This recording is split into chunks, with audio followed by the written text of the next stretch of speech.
like 10 tickets to give away on the air. We would just put all the DJs from the station on the guest list. We'd all go to those shows. And so everybody from the station is at this show. And we do our first song, and about 30 seconds into our first song, that place wasn't exactly tiny. I think it was at least 400 or 500 heads in there. And 30 or 40 seconds into our first song, the crowd starts chanting, "Hey, ho, let's go, hey, ho." And so through our entire set, which was only maybe 4 or 5 songs, because we just couldn't take it after a certain point. They're just chanting "Hey ho, let's go" through our entire set, and you should have broken into covers just to start their playing. And they start throwing. Now remember, nobody would throw a full can of beer at us, but they started throwing empty. That was back when they would still give you a can of beer and you could walk around in a club. And so, seriously, there's cans of empty beer flying and hitting us. Now, the one part of the story I didn't tell was that our dressing room was next to the Ramones. And you had to walk through it was a real shithole. You had to walk through the headliner's dressing room to get to the stage. And so I walked through the Ramones dressing room, and Joey was sitting in a chair with a purple T-shirt on and purple Converse sneakers, passed out in a chair. And next to him were 5 steaming boxes of pizza. And so we get off the stage, and on the wall there were 4 perfect leather jackets, MC jackets on hangers. And the band is kind of putzing around in there, but clearly that's their stage gear.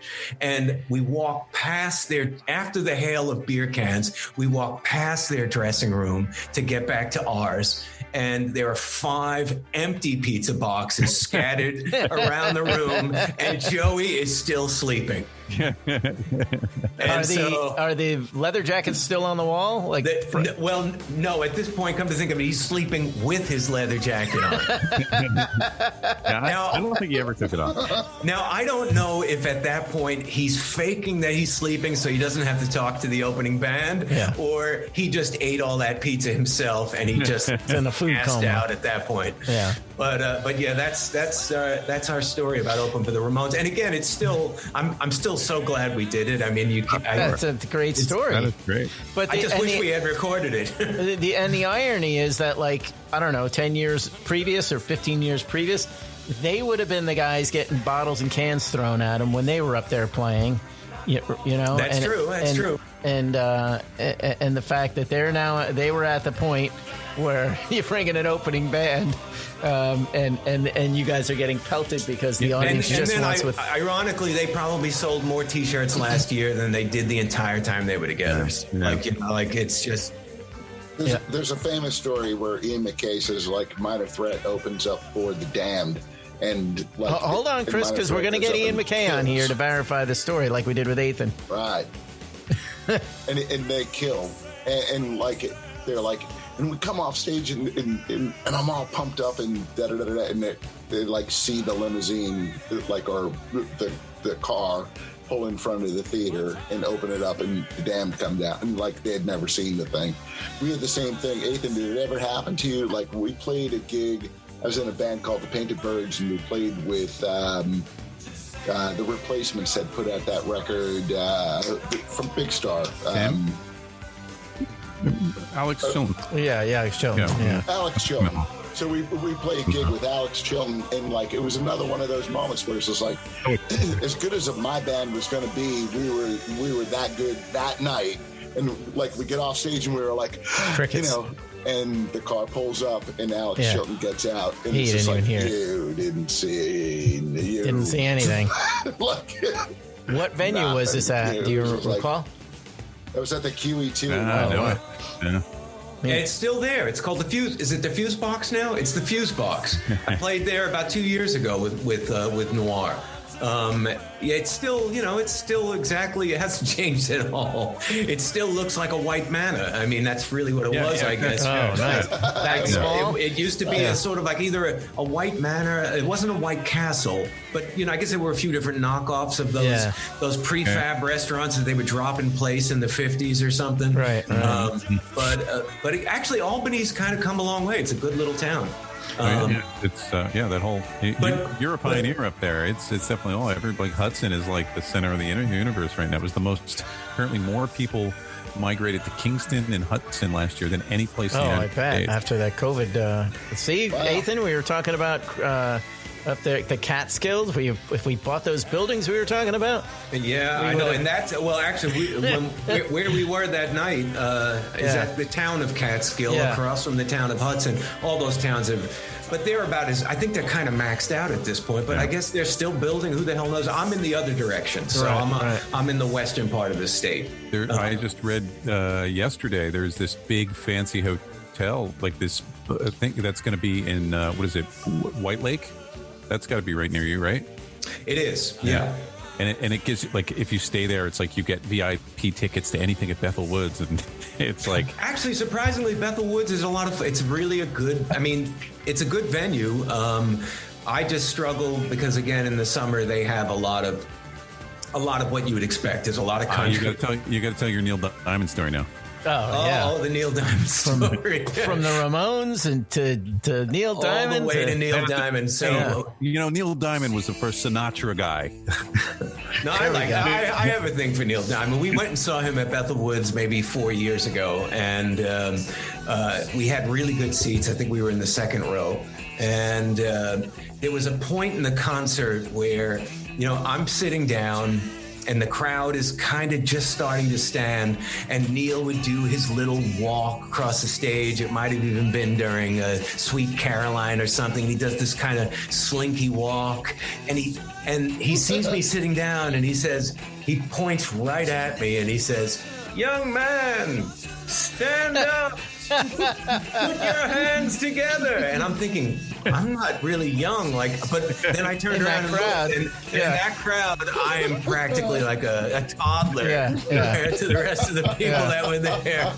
And so my wife was cracking up. I mean, that's hysterical. Young man. Don't make me get Jimmy Roselli after you, young man. Weren't you working at Footlight one time when there was a Christmas record someone was looking for? And not so far. I remember you telling me you were working at Footlight in Manhattan, down in the Village, and east side though, right? And some guy came in and started asking you for, like, it was Christmas time, and he was looking for the Barry Manilow Christmas record. I don't remember. And I thought you said you went and got it, and fucking Barry Manilow. And I am Barry Manilow. Barry Manilow was in picking up something that he had already, was waiting for him. I thought you said at the desk. And then when the guy comes walking up with the Barry Manilow Christmas record, Barry Manilow looks at him. It's like, that's a good record. That is a story. You had to tell the whole story for me because I didn't quite remember. But yes, that is a true story. Yeah. I got so many stories. Barry Manilow. It's just he doesn't make the list. Now again, when I moved back to New York 20 something years ago, on weekends I took a job at this collector's sort of record store that was big on soundtracks and jazz and vocalists and big on show music. So and again, it was one of the only stores of its kind at the time. And so in the window there was a reproduction of a poster that said Judy Garland live at Carnegie Hall. And it was a reproduction of the poster, and I'm working at the front desk, and remember this is like, let's say 2002 or something, and a woman comes in and says, "Excuse me, Bette Midler, can I buy tickets to that concert?" And I said, "Oh my God." I said, "What concert?" She said, "The concert you're advertising in the window." And I had to get out from the desk and go to the window, and I said, ma'am, Judy Garland died in 1969. I said, oh my goodness, there's no concert. I said, and she was so embarrassed. She turned bright red and she walked away. But you were like, again, Mrs. Onassis. Actually, she's. But yeah, there was all kinds and of. And that woman went on to star in Grey Gardens. That is incredible. Exactly. The version that they did make for HBO, Grey Gardens, was actually pretty good. It was the best thing that Drew Barrymore ever did, I thought.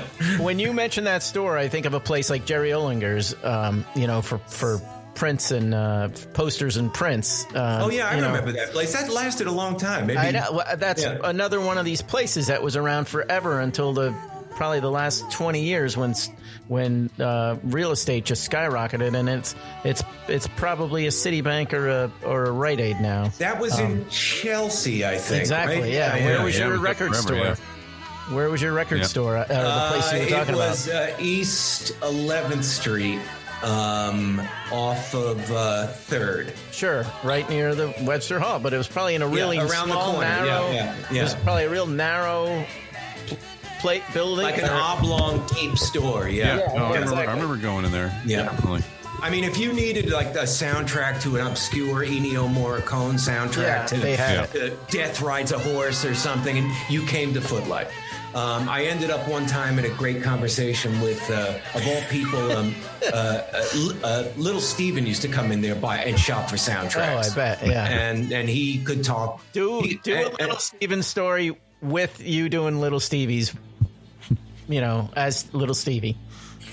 Give us again, he was a great guy to talk to, but he was a very linear guy, as I remember. So there really wasn't much to the story. He was nothing like what I would have anticipated him being. But I remember that day and I liked him a lot in The Sopranos at the time. And I've never been a Springsteen guy. I've tried many times. I'm not a Springsteen guy. But I like the idea of Springsteen and his people. I mean, I've at least warmed up to that. I enjoyed the biography. It's worth a read, especially with Jersey roots.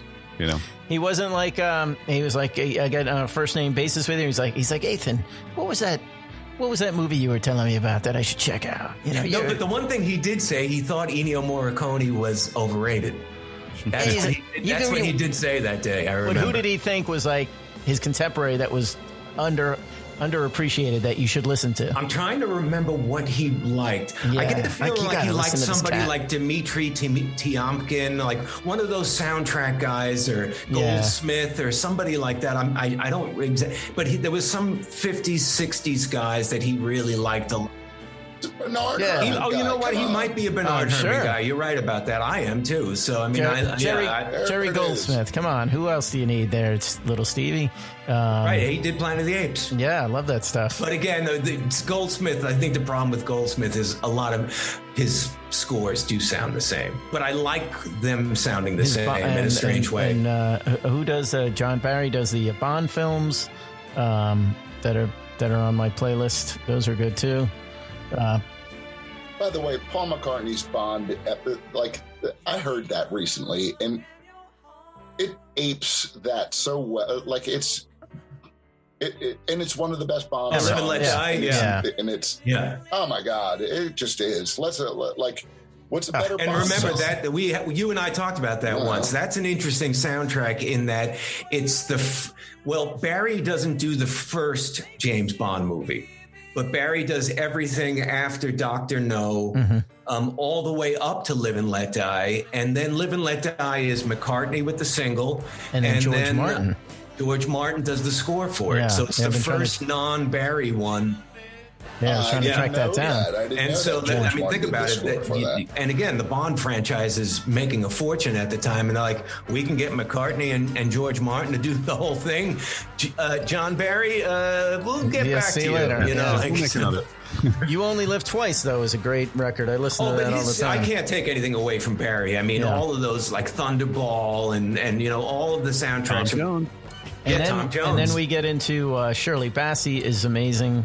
It's And amazing. then and one of the few Sinatra clones that was very good was From Russia with Love. Oh yeah, the guy who did that, right? Yeah. Oh, he's English, but he sounds just like Sinatra. Yep. Let me see if I can get you a name here. He would have been coming into the Crazy Eddies. Harry. No.